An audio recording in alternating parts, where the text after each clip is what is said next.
Hello my dear students, कैसे हो आप सब। ऑलरेडी हम एवरेज में ये सीख चुके हैं कि एवरेज का फॉर्मूला क्या होता है, या फिर किसी भी सीरीज़ में हम एवरेज कैसे निकालेंगे, या अगर सीरीज़ में एवरेज हमको गिवन है, किसी भी श्रेणी में एवरेज हमको गिवन है, तो उस एवरेज से हम स्मॉलेस्ट नंबर, सबसे छोटा नंबर या सबसे बड़ी संख्या कैसे निकालेंगे, ये सब चीज़ें सीख चुके हैं। इन्हीं पे बेस्ड कुछ क्वेश्चंस भी हमने किए हुए हैं। आज उसी से आगे कंटिन्यू करते हैं। पहला क्वेश्चन लेते हैं आज का।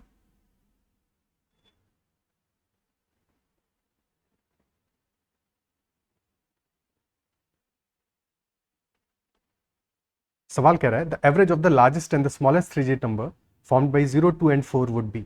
0, 2 और 4 से बनी सबसे बड़ी और सबसे छोटी 3 अंकीय संख्याओं का औसत क्या होगा।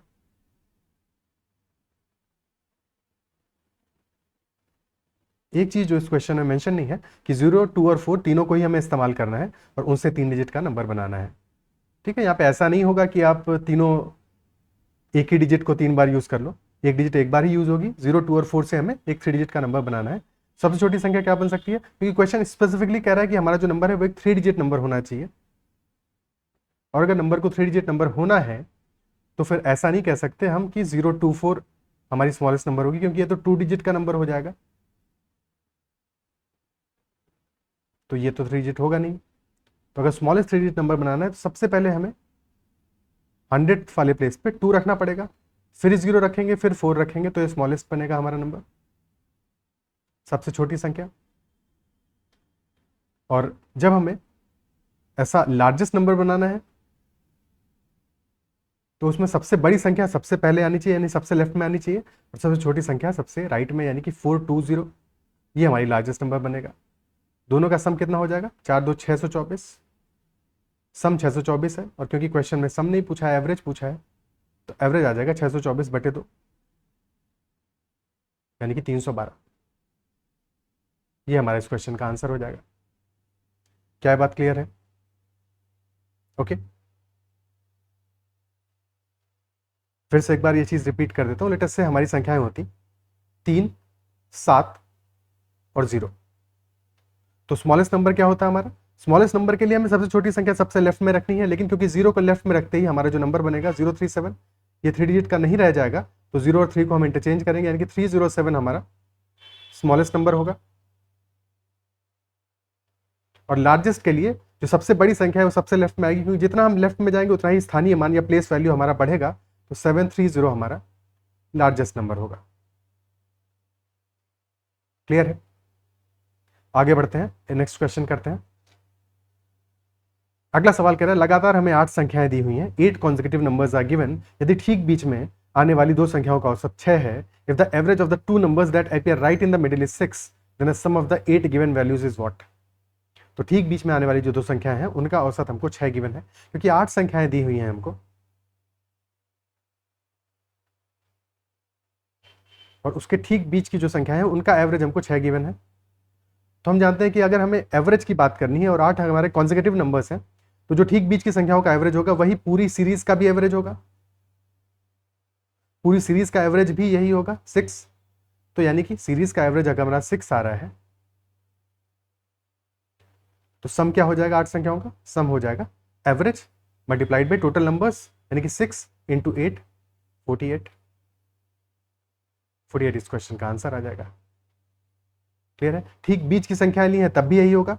अगर हमने इंस्टेड ये संख्याएं ली होती तब भी हमारा एवरेज 6 ही आता। तो एज लॉन्ग एज हम ठीक बीच से सेम डिस्टेंस जा रहे हैं दोनों डायरेक्शन में, तो एवरेज हमारा चेंज नहीं होगा, एवरेज सेम ही आएगा, और वही एवरेज होगा जो कि पूरी सीरीज का एवरेज होगा। क्लियर है? नेक्स्ट क्वेश्चन को देखते हैं। अगला सवाल कह रहा है यदि 10 लगातार सम संख्याओं का औसत 33 है, if the average of 10 consecutive even numbers is 33, and if the previous 5 and next 3 even numbers to these 10 even numbers are also included, then what will be our new average। यदि इन 10 सम संख्याओं में से पिछली 5 भी जोड़ दें और अगली 3 को भी शामिल कर दें तो नया औसत क्या होगा। एज वी नो, अगर 10 लगातार सम संख्याओं का औसत हमको 33 गिवन है, और एवरेज क्या होगा, एक सीरीज है, first term plus last term divide by 2, और ये 33 के बराबर है।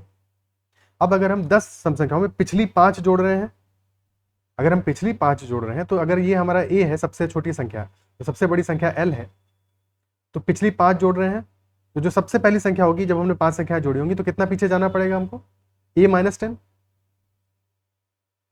और लास्ट वाली से 3 जोड़ रहे हैं, 3 और सम संख्या यानी कि +6 होगा, +3 × 2 तो l+6।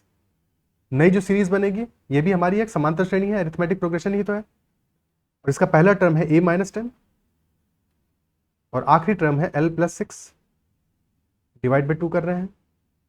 तो क्या ये a+l/2 और ये -10+6 कितना हो जाएगा, -4/2, यानी कि a+l/2 तो 33 है, 33 - 2 हमारा आंसर आ जाएगा 31। क्या ये बात क्लियर होती है? ठीक है, ऑप्शन बी आंसर आ जाएगा।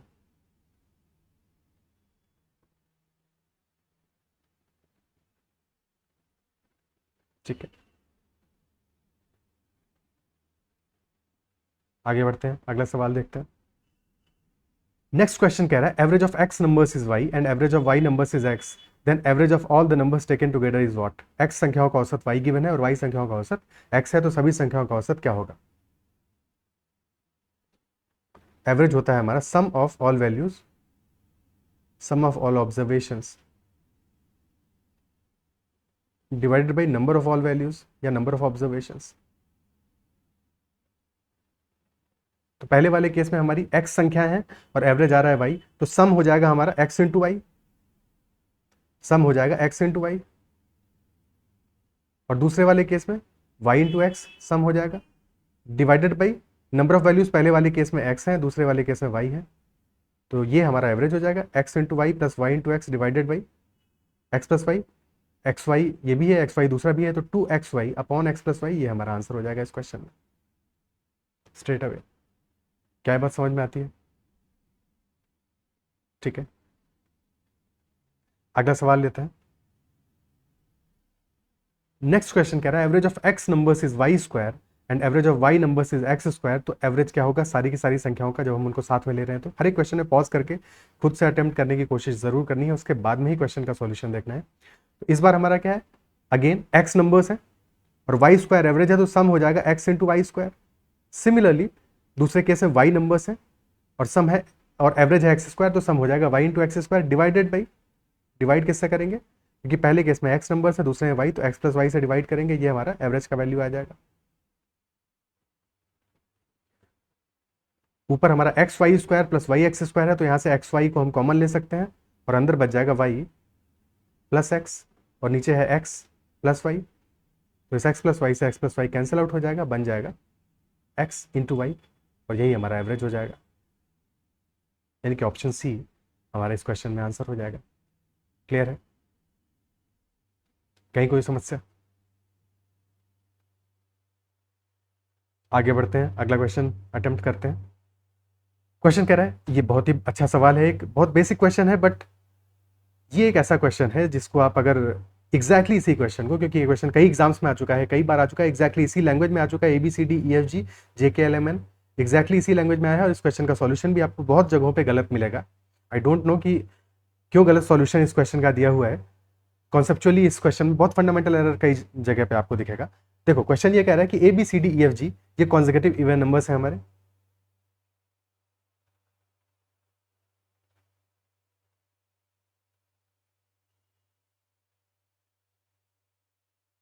लगातार सम संख्याएं हैं, क्रमागत सम संख्याएं हैं, और फिर JKLMN ये हमारे कॉन्सेक्यूटिव ऑड नंबर्स हैं, क्रमागत विषम संख्या है। और क्वेश्चन ने ये पूछा है कि इन सभी संख्याओं का औसत क्या होगा, इन सभी संख्याओं का औसत क्या होगा। एक चीज जो हमको पता है कि पहले वाले केस में क्योंकि 7 संख्याएं हैं, 7 कॉन्सेक्यूटिव इवन नंबर्स हैं, तो जो एवरेज होगा हमारा ठीक बीच में होगा, यानी कि डी हमारा एवरेज हो जाएगा। और सेकेंड केस में 5 कॉन्सेक्यूटिव ऑड नंबर्स हैं, तो अगर इनका एवरेज हम निकालें तो वो एल आ जाएगा। अब कई बार गलती क्या किया है कई जगहों पे कि यहाँ पे d प्लस l/2 यानी कि दोनों का एवरेज निकाल लिया है, d और l का, जो कि एक गलत अप्रोच है। इस क्वेश्चन का आंसर l प्लस d/2 नहीं होगा। क्यों नहीं होगा ये भी समझते हैं, क्योंकि पहले वाले केस में हमारे पास संख्याएं 7 हैं, दूसरे वाले केस में संख्याएं 5 हैं। पहली 7 संख्याओं का औसत d है, जैसे हमने पीछे वाले क्वेश्चन किया, एग्जैक्टली वैसे ही इस क्वेश्चन को समझना है कि पहली 7 संख्याओं का औसत d है, ठीक है। 7 नंबर्स हैं जिनका एवरेज d है, और दूसरे केस में 5 नंबर्स हैं जिनका एवरेज एल है, तो सबका मिला के एवरेज क्या होगा? 7 नंबर्स का अगर एवरेज डी है तो सम क्या होगा? 7 इंटू डी, और 5 नंबर्स का अगर एवरेज एल है तो सम हो जाएगा 5 इंटू एल। ठीक है, टोटल सम आ जाएगा हमारा 7d plus 5l divided by, पहले 7 संख्या है फिर 5 संख्या है तो डिवाइडेड बाई 7 प्लस 5, तो हमारा एवरेज का वैल्यू हो जाएगा 7d plus 5l divided by 12। आप देख सकते हो किसी भी आंसर ऑप्शन में ये गिवन नहीं है, क्लियर है? लेकिन बाकी आंसर ऑप्शंस को भी चेक कर लेते हैं, क्योंकि कभी कभी ऐसा भी हो जाता है कि बाकी आंसर ऑप्शन में भी मैच कर रहा हो। फॉर एग्जाम्पल a प्लस जी है, ठीक है, यहाँ पे जो गिवन है a प्लस जी, तो a प्लस जी हमारा, a प्लस जी का जो एवरेज आएगा वो भी d के बराबर होगा, यानी कि a plus G divided by 2 is equal to D. a plus G की जगह भी हम 2d लिख सकते हैं, और सिमिलरली j प्लस n को हम 2l लिख सकते हैं। बट इसके बाद ऑप्शन ए भी हमारा ऑप्शन बी के बराबर ही हो जाएगा, इजंट इट सो? ये तो नहीं हो पाएगा जो हमारा एक्चुअल आंसर है, तो ऑप्शन ए भी गलत हो गया, आंसर नहीं हो सकता। ऑप्शन सी की बात करें तो 5l प्लस 7d तो दिया हुआ है, पर डिवाइड बाई 4 किया है, डिवाइड बाई 12 होता तो आंसर हो जाता, डिवाइड बाई 4 भी आंसर नहीं होगा, तो ए बी सी तीनों ही गलत है, इसलिए हमारा आंसर ऑप्शन डी होगा। क्या बात क्लियर होती है? क्योंकि जब भी अननोन में दिया हुआ हो तो हमें एक बार बाकी ऑप्शन को जरूर चेक कर लेना चाहिए नन ऑफ दीज लगाने से पहले, क्योंकि हो सकता है कि ये चीज़ें वैसे ना दी हुई हो पर आंसर फिर भी मैच कर रहा हो कोई ना कोई, ऐसा पॉसिबल है। ठीक है, फॉर एग्जाम्पल एक उदाहरण के तौर पे अगर हम लें तो अगर d की जगह पे हमारा a प्लस जी बाई 2 लिखा होता तो 7 into a plus g by 2 plus 5 into j plus n by 2 divide by 12, तो ये भी हमारा सॉल्यूशन हो सकता था। यानी कि अगर दिया होता 7 times a plus g plus 5 times j plus n divided by 24, अगर ये दिया होता तो ये भी हमारा आंसर हो जाता। क्लियर है? तो ये चीज़ हमेशा कॉशियस रहना है जब भी अननोन में हमें वैल्यूज दी हुई हो। अच्छा सवाल था, सिंपल क्वेश्चन है अगर आप लॉजिक समझ जाते हो तो, पर फिर भी एक अच्छा सवाल है। आगे बढ़ते हैं, नेक्स्ट क्वेश्चन को देखते हैं। अगला सवाल कह रहा है बी सी डी और एफ क्रमागत सम संख्याएं हैं जबकि जे के एल एम एन क्रमागत विषम संख्याएं हैं, तो सभी संख्याओं का औसत क्या होगा? सिमिलर क्वेश्चन है, बिल्कुल वैसा ही सवाल है जैसे पिछला वाला क्वेश्चन था। यहां पे लेकिन फर्क क्या है कि पहले हमारी 5 कॉन्सेक्यूटिव इवन नंबर्स हैं, 5 संख्या है, इनका एवरेज क्या होगा? एवरेज डी हो जाएगा। और दूसरे केस में जे के एल एम और एन कॉन्सेक्यूटिव ऑड नंबर्स है, इनका एवरेज हो जाएगा एल। तो पहले केस में 5 संख्या है जिनका की एवरेज डी है, तो अगर एवरेज डी है तो सम क्या होगा इनका? 5 इंटू डी, प्लस दूसरे वाले केस में 5 संख्या है जिनका एवरेज एल है, तो सम हो जाएगा 5 इंटू एल। और पहले केस में भी 5 संख्या है, दूसरे में भी 5 संख्या है, तो डिवाइड बाई 5 प्लस 5, तो हमारा ओवरऑल एवरेज आ जाएगा 5d plus 5l divided by 10, जहां से कि ऊपर 5 कॉमन ले सकते हैं और फिर 5 से काटेंगे तो एवरेज आ जाएगा d plus L divided by 2, isn't it so? तो इस केस में हमारा ऑप्शन बी मैच कर जाएगा और यही हमारा इस केस में आंसर हो जाएगा। क्या ये बात समझ में आती है? ऐसा क्यों हुआ? क्योंकि पहले वाले केस और इस केस में फर्क क्या है? पहले वाले केस में हमारे पास 7 इवन नंबर्स थे और 5 ऑड नंबर्स थे, यानी कि इवन नंबर्स की संख्या अलग थी और ऑड नंबर्स की संख्या अलग थी, तो हम डायरेक्टली उनके एवरेज में डिवाइड बाई 2 नहीं कर सकते थे। लेकिन इस वाले केस में जितने हमारे इवन नंबर्स हैं उतने ही ऑड नंबर्स हैं, ठीक है, दोनों ही हमारे 5 हैं, क्योंकि दोनों की संख्या सेम है, इसलिए हम डायरेक्टली अगर हमें एवरेज की वैल्यू पता है तो एवरेज डिवाइड बाई 2 कर सकते हैं। यहाँ पे हमारा answer D plus L by 2 भी सही है, और अगर इसकी जगह हमें दिया होता बी प्लस एफ बाई 2, वो भी डी के बराबर होता, plus j plus n by 2 जो कि एल के बराबर था और डिवाइड बाई 2, यानी कि b plus f plus j plus n divide by 4 भी इस क्वेश्चन का आंसर हो सकता था अगर हमें एल प्लस डी बाई 2 नहीं गिवन होता तो। सिमिलरली हमारा d c plus e by 2 के बराबर होता, तो अगर डी की जगह हमें सी प्लस ई बाई 2 भी गिवन होता तो भी हमारा आंसर सही होता। तो ये छोटी छोटी चीजें इनको ध्यान रखना है, क्योंकि क्वेश्चन को मुश्किल बनाने के लिए एग्जामिनर ऐसा कर सकता है। क्लियर है? ठीक है, नेक्स्ट क्वेश्चन देखते हैं।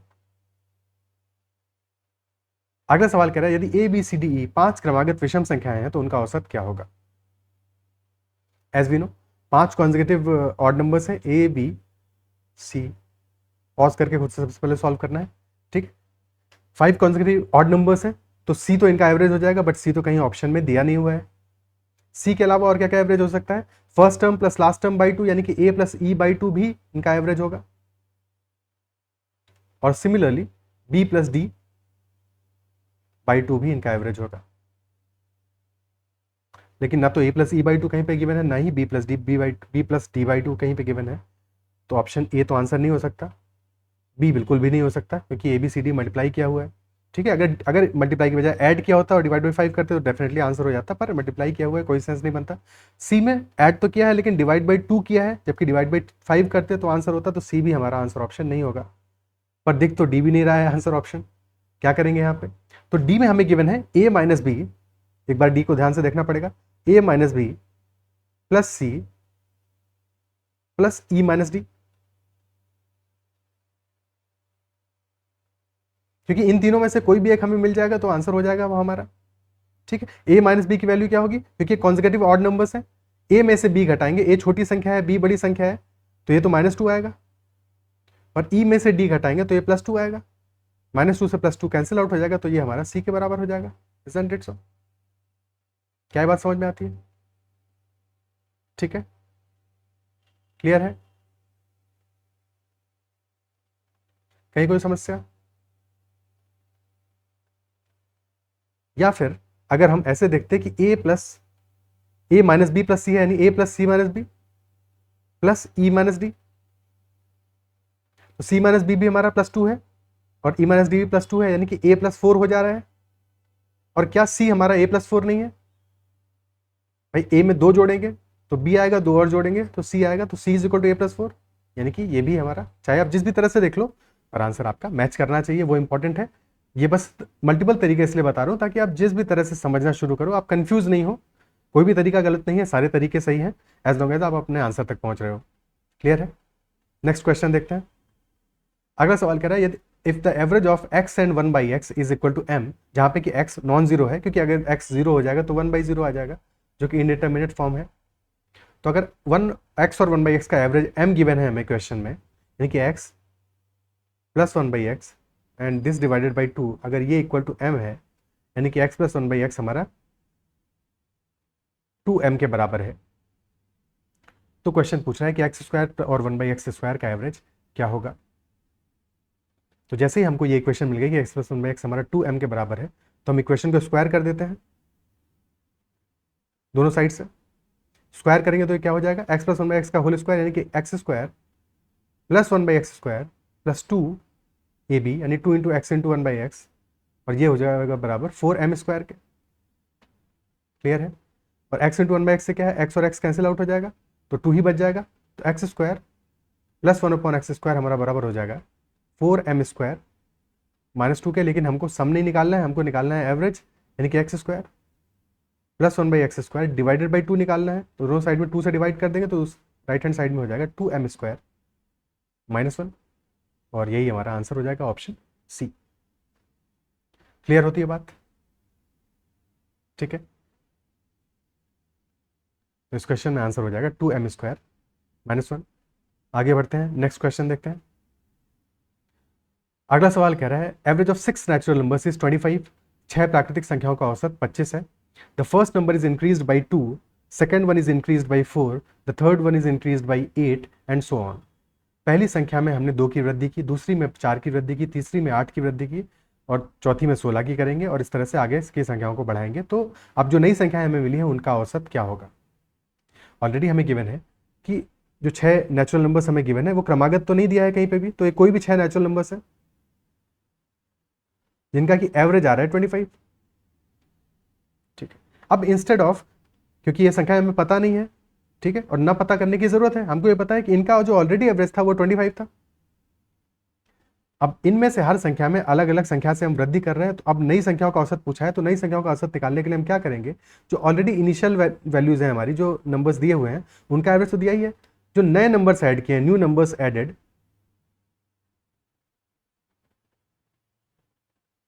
ठीक है, इनका एवरेज निकाल लेंगे,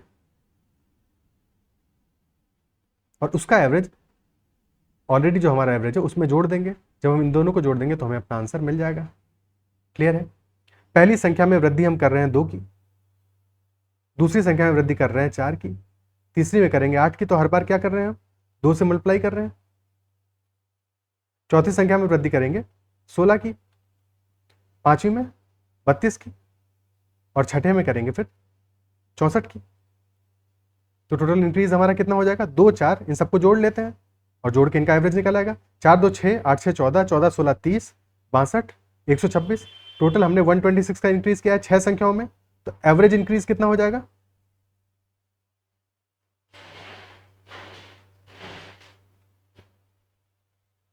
एवरेज इंक्रीज कितना हो जाएगा? 126 बटे 6 यानी कि 21 का इंक्रीज हो जाएगा। 25 हमारा इनिशियल एवरेज था, 21 का हमने इंक्रीज किया है, तो 25 प्लस 21 नया एवरेज हमारा आ जाएगा 46। क्लियर है? आंसर ऑप्शन डी हमारा आंसर हो जाएगा। क्या लॉजिक समझ में आता है? ओके, आगे बढ़ते हैं, नेक्स्ट क्वेश्चन को देखते हैं। अगर किसी भी क्वेश्चन में कहीं पे डाउट आता है या कोई चीज़ नहीं समझ में आ रही है तो कमेंट में आप ज़रूर मेंशन कीजिएगा। अगर सेशन पसंद आ रहा है तो उसको लाइक ज़रूर कीजिएगा और चैनल को अब तक सब्सक्राइब नहीं किया है तो ज़रूर कर लीजिएगा। नेक्स्ट क्वेश्चन देखते हैं। अगले सवाल कह रहा है average of n natural numbers is a, n प्राकृतिक संख्याओं का औसत ए है। बिल्कुल सिमिलर पिछले क्वेश्चन जैसा ही है। The first number is increase by 2, second one is increase by 4, third one is increase by 8 and so on. लेकिन इस बार क्या है? एवरेज हमारा n नंबर्स का है और n की वैल्यू गिवन नहीं है, एवरेज की वैल्यू भी गिवन नहीं है, a दिया है कैपिटल ए। तो नई संख्याओं का औसत हमारा क्या होगा? As we have already seen कि जो हमारा इनिशियल एवरेज था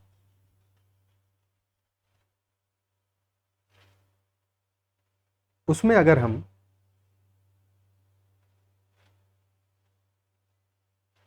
नए नंबर्स का एवरेज कर लें, यानी कि इंक्रीज का, बेसिकली नए नंबर्स मतलब इंक्रीज का एवरेज कर लें,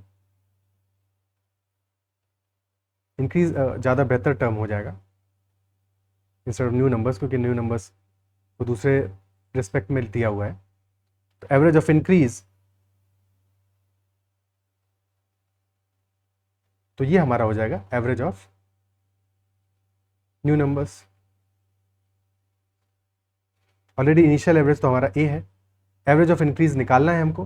पहली संख्या में 2 की वृद्धि कर रहे हैं, दूसरे में 4 की कर रहे हैं, फिर 8 की कर रहे हैं, फिर 16 की कर रहे हैं, फिर 32 की करेंगे एंड सो ऑन। और टोटल n टर्म्स होंगे हमारे, क्योंकि n नेचुरल नंबर्स है। तो ये हमारा एक तरह से क्या बन रहा है? एक ज्योमेट्रिक प्रोग्रेशन बन रहा है, जीपी बन रहा है। अभी हमने वैसे जीपी का फॉर्मूला देखा तो नहीं है, पर किसी भी ज्योमेट्रिक प्रोग्रेशन का सम, n टर्म्स का सम क्या होता है? किसी भी ज्योमेट्रिक प्रोग्रेशन का n टर्म्स का सम होगा पहला टर्म यानी कि a multiplied by common ratio की power n minus 1, common ratio की पावर n और माइनस 1 अलग से है, divided by common ratio minus 1। और यहाँ पे ये जो जीपी बन रहा है इसमें हर एक अगली संख्या हमारा पिछले वाले में 2 को मल्टीप्लाई करके आ रही है। ठीक है, तो हमारा a कितना है? a यहाँ पे 2 है क्योंकि फर्स्ट टर्म 2 है, और कॉमन रेशियो भी हमारा क्या है? कॉमन रेशियो क्या होगा? Second term divided by first term, और वो आ रहा है, वो भी 2 के बराबर आ रहा है।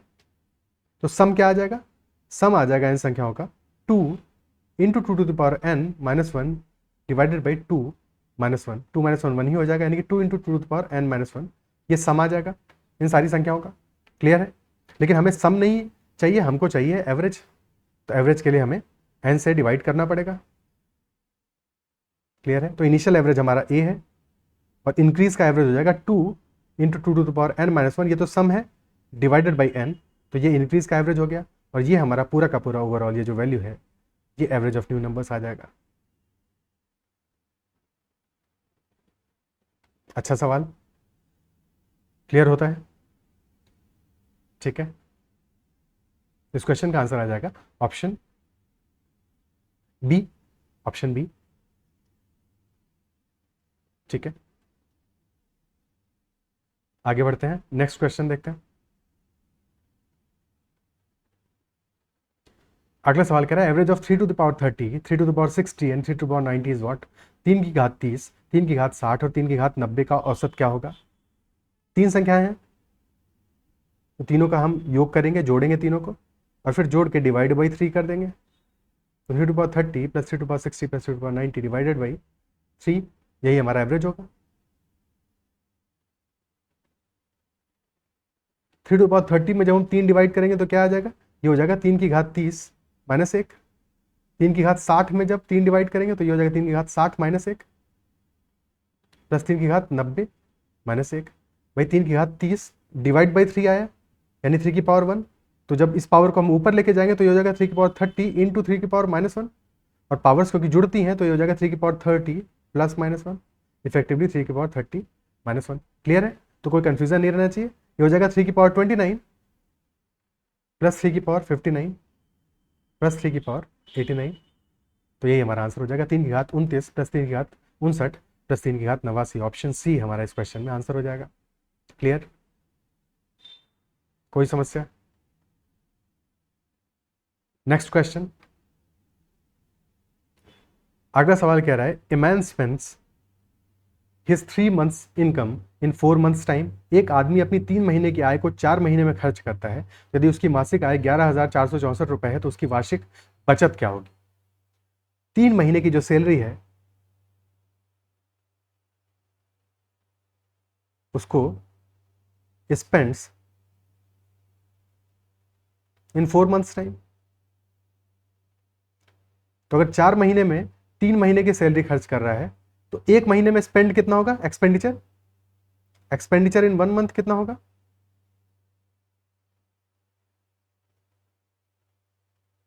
भाई 3 महीने की सैलरी 4 महीने में खर्च कर रहा है तो 1 महीने में खर्च करेगा 3/4। तो 1 महीने का एक्सपेंडिचर होगा 3/4 ऑफ द इनकम। ठीक है, एवरेज एक्सपेंडिचर 1 महीने का क्या आएगा? 3/4 ऑफ द इनकम। अगर एवरेज एक्सपेंडिचर आया 3/4 ऑफ द इनकम तो एवरेज सेविंग क्या आ जाएगी?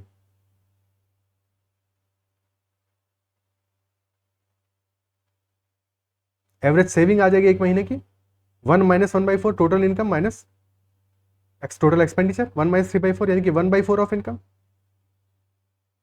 और क्वेश्चन ने पूछा है एवरेज एनुअल सेविंग पूछी है, वार्षिक बचत पूछी है। तो वर्ष में हुए 12 महीने और 1 महीने की इनकम का 1/4 1 महीने में सेव करता है। तो 12 into 1/4 of monthly income,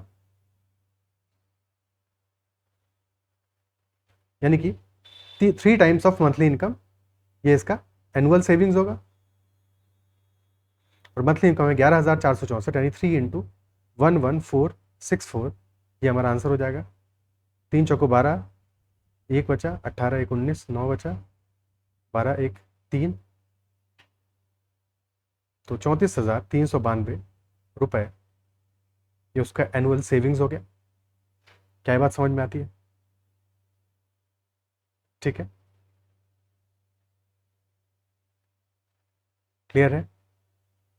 next question देखते हैं। अगला सवाल कह रहा है एवरेज ऑफ 6 नंबर्स इज 32। 6 संख्याओं का औसत 32 है। If each of the first 3 numbers is increase by 2 and each of the remaining 3 numbers is decrease by 6, तो नया एवरेज हमारा क्या होगा? 6 संख्याओं का औसत हमें ऑलरेडी गिवन है 32। फिर इनमें से जो पहली 3 संख्याएं हैं उनमें हम 2 का इंक्रीज करते हैं और फिर जो बाद की 3 संख्याएं हैं उनमें 6 घटाते हैं। तो नया एवरेज हमारा क्या होगा? नया एवरेज क्या होगा? हमेशा जो इनिशियल एवरेज है 32 प्लस चेंज इन एवरेज, इन दोनों को जोड़ के हमारा नया एवरेज आ जाएगा। तो एवरेज में चेंज कितना होगा? हम जोड़ कितना रहे हैं? पहली 3 संख्याओं में 2 जोड़ रहे हैं, टोटल 6 जोड़ रहे हैं। बाद की 3 संख्याओं में 6 घटा रहे हैं, यानी कि टोटल 18 घटा रहे हैं। 6 जोड़ रहे हैं, 18 घटा रहे हैं, यानी कि टोटल हम 12 घटा रहे हैं। और 12 घटा कितनी संख्याओं में रहे? 6 संख्याओं में। तो एवरेज में चेंज कितना होगा? ये तो हमारा इनिशियल एवरेज है। एवरेज में चेंज आएगा, चेंज इन एवरेज होगा -12 डिवाइडेड बाई 6। -12 है सम में चेंज और 6 हमारी संख्या है। सम में चेंज डिवाइडेड बाई टोटल संख्या है, यानी कि -12/6 यानी कि 32 -2 हमारा आंसर आएगा 30। क्लियर है? ऑप्शन ए आंसर हो जाएगा। कहीं कोई समस्या? ठीक है, आगे बढ़ते हैं।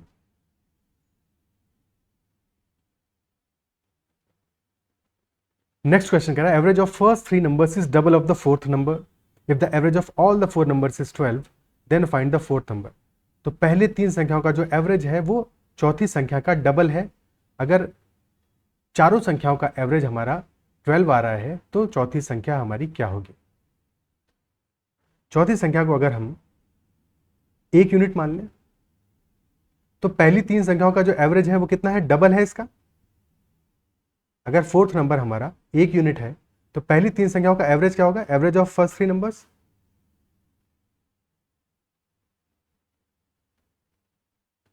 वो हो जाएगा 2 यूनिट। और अगर एवरेज 2 यूनिट है तो सम कितना हो जाएगा, 3 3 × 2 यानी कि 6 यूनिट, तो सम हो जाएगा। और प्लस चौथी संख्या भी जोड़ लो तो 7 यूनिट हो जाएगा सम। और अगर एवरेज हमारा चारों संख्याओं का 12 है तो चारों संख्याओं का सम कितना हो जाएगा, 12 × 4, तो 7 यूनिट बराबर 48। तो यहां से 1 यूनिट की वैल्यू कितनी आ जाएगी, 48/7। और क्योंकि हमसे क्वेश्चन में चौथी संख्या ही पूछी है जो कि 1 यूनिट के बराबर है, यानी कि आंसर हमारा आ जाएगा 48/7। क्या बात समझ में आती है? यहीं पे 1 यूनिट की बजाय आप x भी मान सकते थे कि x मान लेते तो एवरेज पहले वाले केस में 2x हो जाता, सम आया था 6x + x यानी कि 7x। बात वही है, चाहे 1 यूनिट मान के समझो चाहे x मान के समझो, कोई समस्या नहीं है। ठीक है, तो हमारा 1 यूनिट की वैल्यू आ गई या फिर फोर्थ नंबर की वैल्यू आ गई 48/7। क्लियर है?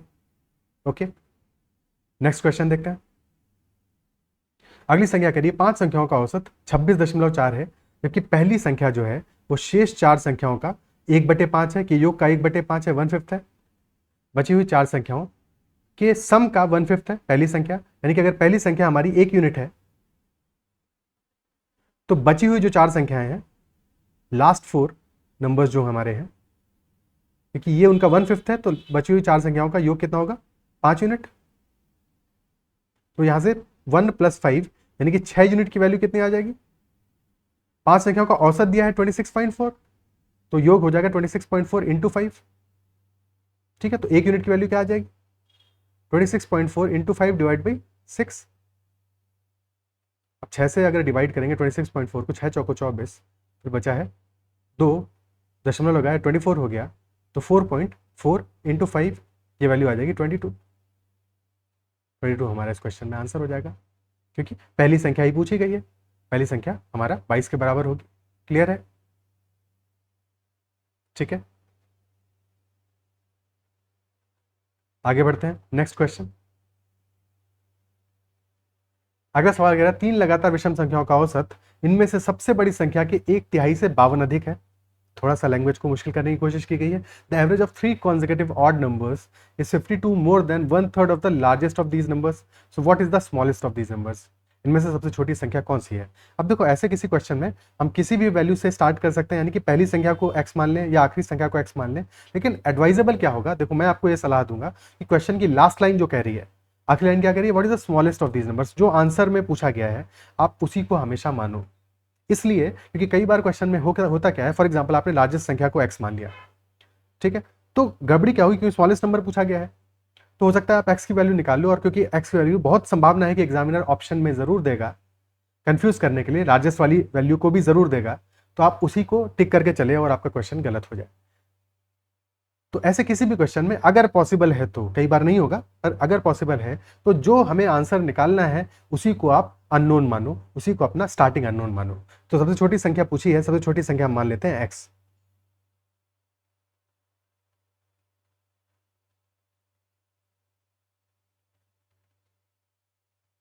ताकि गलती की संभावना कम से कम हो जाए। अगर सबसे छोटी संख्या x है तो उसके बाद अगली संख्या क्या होगी, x+2, क्योंकि कॉन्सेक्यूटिव ऑड नंबर्स है, उसकी अगली होगी x+4, और इनका एवरेज क्या आ जाएगा, एवरेज होगी बीच वाली संख्या। ठीक है, लिख सिर्फ समझाने के लिए रहा हूं, बाकी एग्जाम में पहुंचते समय आपको इतनी प्रैक्टिस तो होनी ही चाहिए कि बिना लिखे आप x+2 सीधे सीधे एवरेज ले सको। तो average of 3 consecutive odd numbers, यानी कि x+2 की वैल्यू हमें क्या दी है, x+2 52 ज्यादा है, 52 more than 1/3 of the largest, यानी कि x+4 के 1/3 से 52 ज्यादा है। तो ये चीज हमको गिवन है। ठीक है, 3 से पूरी इक्वेशन में गुणा कर देते हैं, लेफ्ट हैंड साइड में आ जाएगा 3x + 6 = 156 + x + 4, 156 + 4 आ जाएगा 160, -6 154, और 3x - x होगा तो 2x = 154 आ जाएगा। और यहां से x की वैल्यू हमारी आ जाएगी 154 / 2, यानी कि 77। और क्योंकि हमें स्मॉलेस्ट नंबर निकालना है तो हमने स्मॉलेस्ट नंबर को ही x माना है, तो आंसर हमारा आ जाएगा 77, ऑप्शन बी। देख सकते हो आप यहाँ पे कि x+4 यानी कि 81 जो कि सबसे बड़ी संख्या होगी वो भी ऑप्शन में गिवन है, ताकि आप अगर उसको मानते तो कई बार ये गलतियां हो जाती हैं एग्जाम में, एग्जाम प्रेशर में स्पेशली। ठीक है, तो हमेशा कोशिश ये करना है कि जो क्वेश्चन में पूछा गया है अगर आप अननोन उसको मान सकते हो तो उसी को मान लेना है, ताकि ऐसी गलती से आप बच सको। आगे बढ़ते हैं, नेक्स्ट क्वेश्चन देखते हैं। अगला सवाल कह रहा है 4 लगातार विषम संख्याओं का औसत 3 लगातार सम संख्याओं के औसत से 8 कम है। The average of 4 consecutive odd numbers is 8 less than the average of 3 consecutive even numbers. If the sum of the 4 odd numbers is same as 3 even numbers, यदि 4 विषम संख्याओं का जो योग है वो 3 सम संख्याओं के समान है, लगातार 4 विषम संख्याओं का औसत हमको इस क्वेश्चन में ज्ञात करना है। ठीक है, तो क्या बात कही गई है कि 4 लगातार विषम संख्याएं जो है उनका औसत 3 लगातार सम संख्याओं का औसत से 8 कम है।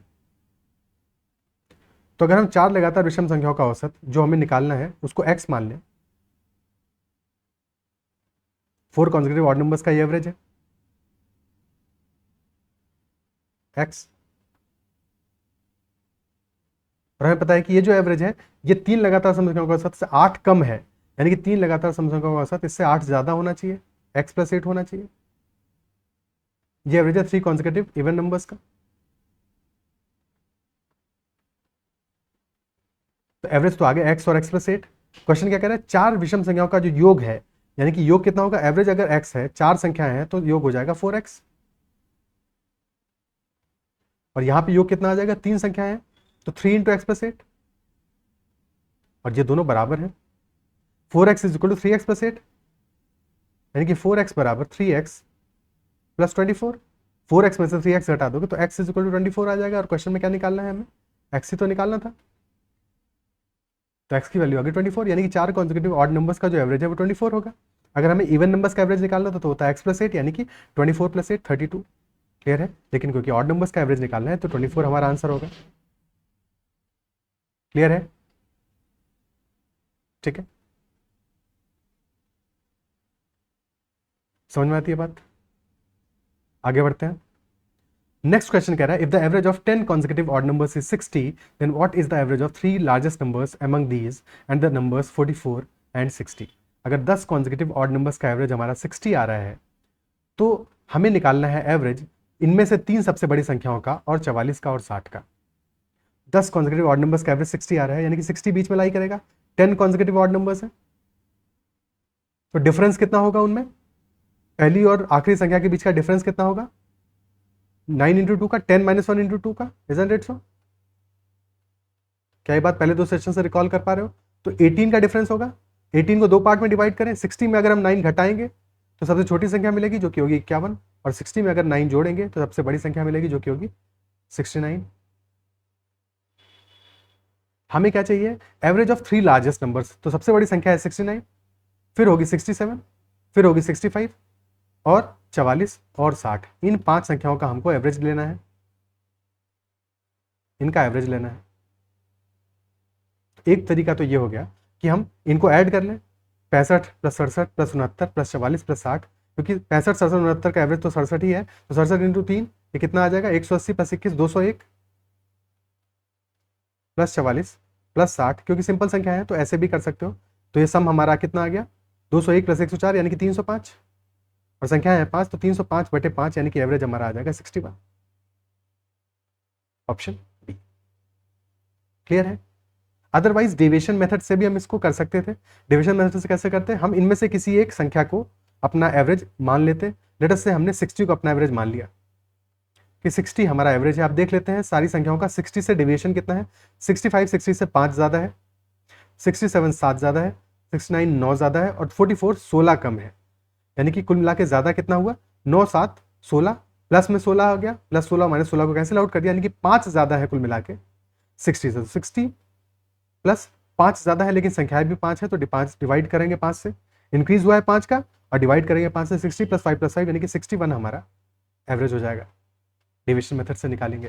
क्लियर है, तो जिस भी मेथड से आप कंफर्टेबल हो उससे कर सकते हो, दोनों ही मेथड पता होने चाहिए, क्योंकि जब वैल्यूज टिपिकल होंगी तो डिविजन मेथड हमारी बहुत मदद करेगा। ये विचलन वाला जो तरीका है ये ज़्यादा हमारे लिए आसान होगा, तो हम कोशिश करेंगे इसी मेथड से करने की। या जब भी वैल्यूज हमारी बड़ी होंगी और उनके बीच का डिफरेंस काफ़ी कम कम होगा तब भी इसी मेथड से इस्तेमाल करेंगे। क्लियर है, ओके, नेक्स्ट क्वेश्चन लेते हैं। अगला सवाल लेते हैं। अगला सवाल कह रहा है what is the arithmetic mean of the following numbers, निम्नलिखित संख्याओं का समांतर माध्य यानी कि औसत। दोनों में कोई अंतर नहीं है, दोनों एक ही बात कह रहे हैं, ठीक है। समांतर माध्य यानी कि औसत ही होता है।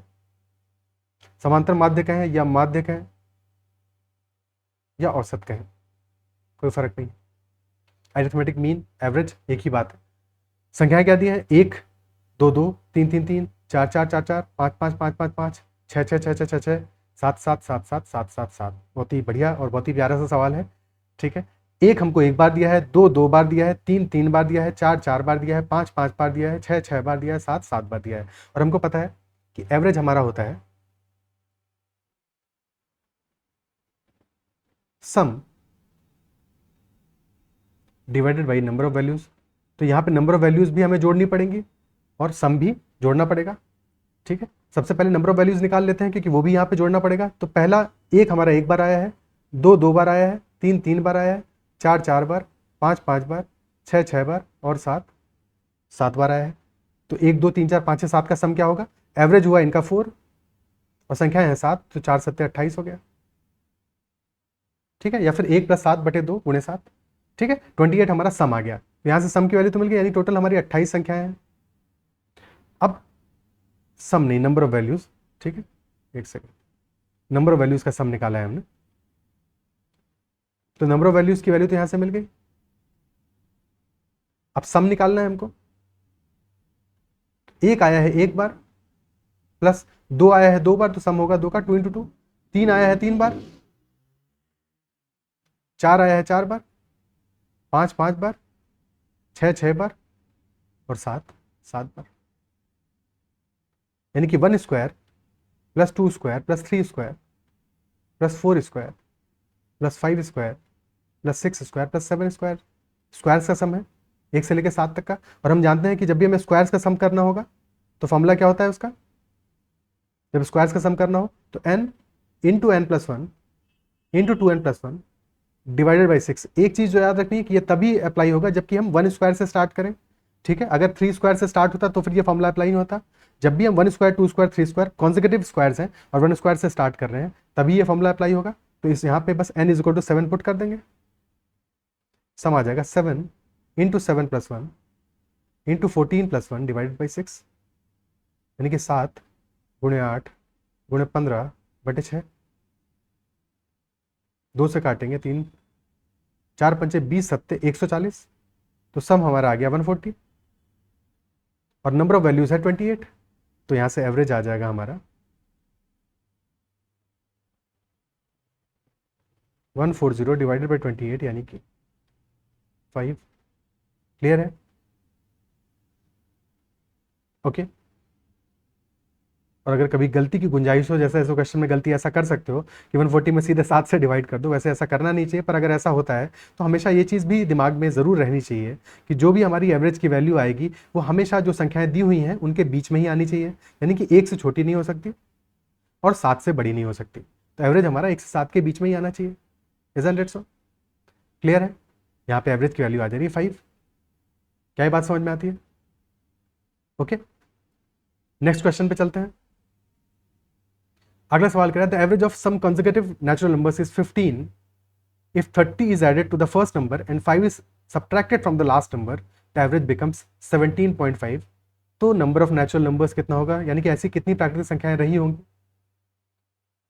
क्लियर है? कुछ लगातार प्राकृतिक संख्याओं का औसत 15 है। यदि पहली संख्या में 30 जोड़ा जाए और अंतिम संख्या में से 5 घटाया जाए तो औसत 17.5 हो जाता है।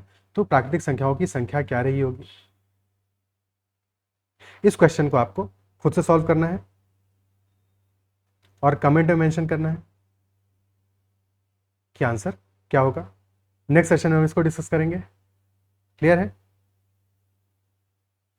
ठीक है, आज के सेशन में इतने ही क्वेश्चंस रखते हैं। आई गेस आपको सेशन पसंद आया होगा। सेशन में जितने भी क्वेश्चंस हमने किए हैं वो क्लियर हुए होंगे, कहीं पे भी डाउट नहीं रहा होगा। फिर भी अगर कहीं पे कोई डाउट रहा है, किसी क्वेश्चन में आपको लगता है कि प्रॉब्लम आ रही है, तो कमेंट में ज़रूर मेंशन कीजिएगा कि कहाँ पे आप अटके, कहाँ पे आप फंसे, किस क्वेश्चन में कहाँ पे आपको डाउट आ रहा है। अगर सेशन पसंद आया तो उसको लाइक ज़रूर कीजिएगा और कमेंट भी ज़रूर कीजिएगा जो भी आपको पसंद आया, क्योंकि जब आप कमेंट करते हैं तो अच्छा लगता है और हिम्मत मिलती है और ऐसे सेशंस डालने का। सेशन को लाइक भी ज़रूर कीजिएगा अगर पसंद आया है तो, अपने दोस्तों से भी ज़रूर शेयर कीजिएगा। चैनल को अगर अब तक सब्सक्राइब नहीं किया है तो ज़रूर कर लीजिएगा। आज के सेशन में इतना ही रखते हैं, और कनेक्ट करने के लिए आप टेलीग्राम और व्हाट्सएप चैनल पे भी ज्वाइन कर सकते हैं, कनेक्ट हो सकते हैं। अगर कोई आपका एडिशनल डाउट है, इसके अलावा किसी और क्वेश्चन में आपको डाउट रहता है, या कोई और आपका क्वेश्चन है जो आप पूछना चाहते हो, तो आप ADITYAKT.MATH101@gmail.com पे ईमेल करके भी अपना डाउट या क्वेरी या कुछ भी आपका कंसर्न है, कुछ भी आप पूछना चाहते हो, तो आप वहाँ पे ईमेल भी कर सकते हो। ओके, आज के सेशन में इतना ही। ख्याल रखिए, पढ़ते रहिए, फिर मिलते हैं अगले सेशन में। बाय बाय, टेक केयर, और दूसरों की मदद भी करते रहिए।